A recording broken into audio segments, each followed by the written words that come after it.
So in this video, I'd like to go through the 2015 paper question on pH and indicators, acids and bases. Question 9 was a full question on this topic.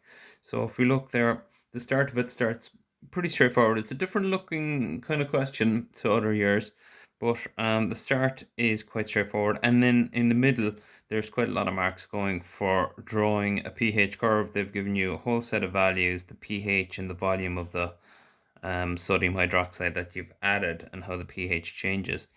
So just to begin with there, Arrhenius, defining an acid according to Arrhenius, it's something that produces H plus ions and water. And then for a Bronsted-Lowry definition of an acid, it's a proton donor. So 3 and 3 going there. On to part B, define pH. You just need to write down the formula. So, and one definition. So we'll write down the formula there. 9 part B from 2015. So the formula for pH is minus log to the base 10 of the H plus concentration, and that should get you the 6 marks going for writing that down, the definition of pH. And one limitation of the pH scale, well, there's loads you could say. You could say that it only works. A limitation is kind of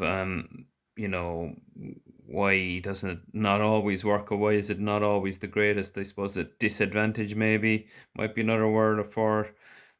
One way that it's limited, way that it's restricted, but it only works for aqueous solutions. It doesn't really work for solids or gases. It only works for liquid ones. So you could say that it only applies to aqueous solutions. You could say that it only really works for dilute solutions. Concentrated solutions, you can get values above 14 or below 0. So it's not really great that way. So it's only reliable for dilute solutions, and it's only got a range between 0 and 14. It only works for liquid solutions, aqueous solutions. It's temperature dependent then as well. So lots of different reasons there as to why it's limited. On to the part C. So part C, I'm not going to do out. It's just a case of drawing the graph. So you can see a sodium hydroxide solution was titrated with a solution of ethanoic acid using the apparatus shown on the right. A number of pH readings together with the corresponding volumes of sodium hydroxide solution added are shown in the table. So you can see here that the probe is inside in the acid. So it starts low, and then as you add the base, the pH increases until it reaches a point where it drastically changes.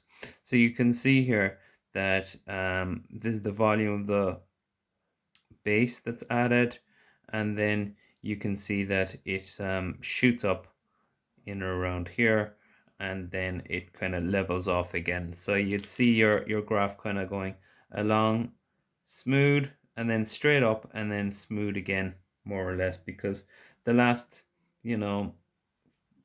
6 or 7 additions there, it's only kind of gone up 1 or 2 in pH, whereas it really shoots up there. It goes up 2 there from 9 to 10.7. So it goes up almost 2 there, and it goes up 1.9 in that little bit. So you can see that it's this is where the drastic change happens. But once you draw it out, you'll see that. Part 2 of part D is using a graph to see what volume is required for neutralization. Well, you can see there that it gets to 7 at 19.8. So once it goes past that, then you're at 20. But you'll see that from your graph that it's around 20 is where the large increase happens, and where you get your neutralization happening. I'm going to focus here on part I, because it's there's about 9 marks going for that. Calculate the initial concentration of the ethanoic acid in the beaker, and they've given us a Ka, so it's obviously a weak acid because they've given us a Ka for this. So the way I'm going to do this is that we're looking at the acid, and the acid is in here. So the things that we know about the acid is that the Ka, they've given us the value there in the question as 1.8 by 10 to the minus 5. And if you like, you can write down the CH3COOH. Just this is what we're talking about. We're talking about this weak acid, ethanoic acid. We've got a Ka. We're looking for the Ma, and other things that we do know about it is that its pH at the start there from the question, the pH is 3.3.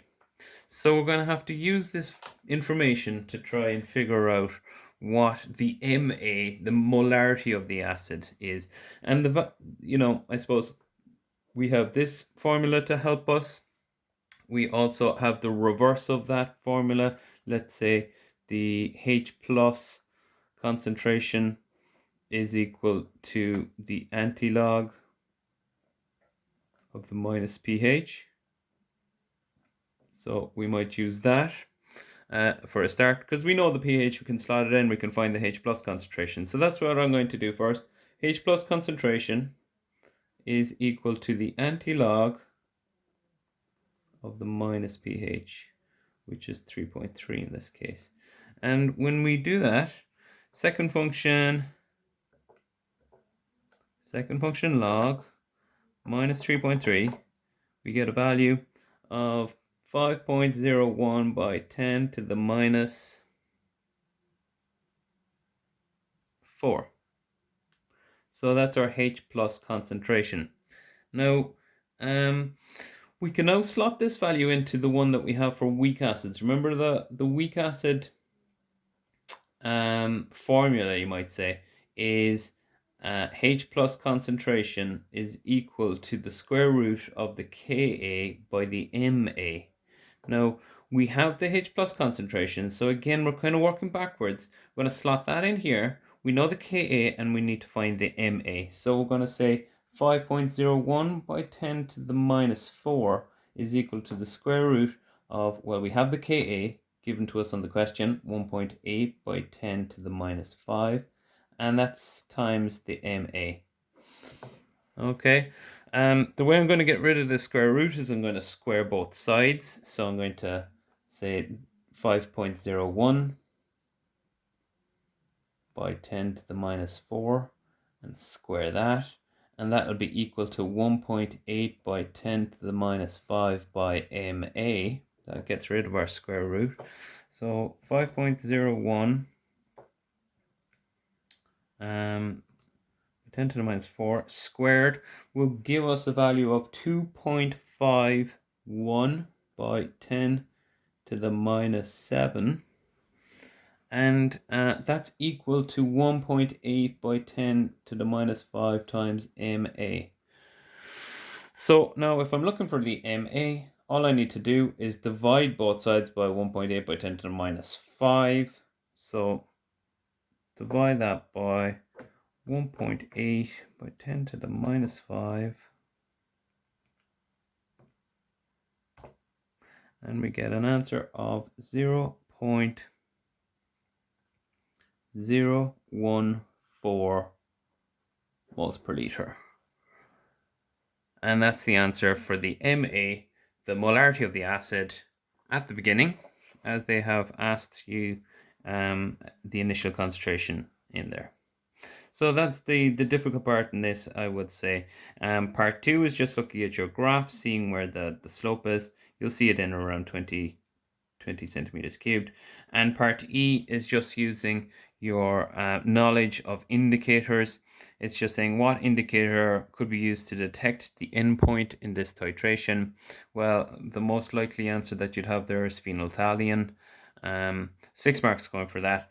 And Y, I suppose, refer to your pH curve to justify your answer. I suppose basically you would be saying something along the lines of the phenolphthalein works in the range in which the endpoint works. That's why we use any indicator, why any indicator is suitable.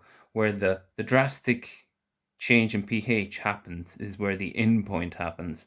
And, some indicators have a pH range in which they work, and phenolphthalein is one that works in that range. So that is 2015 higher level question, question 9.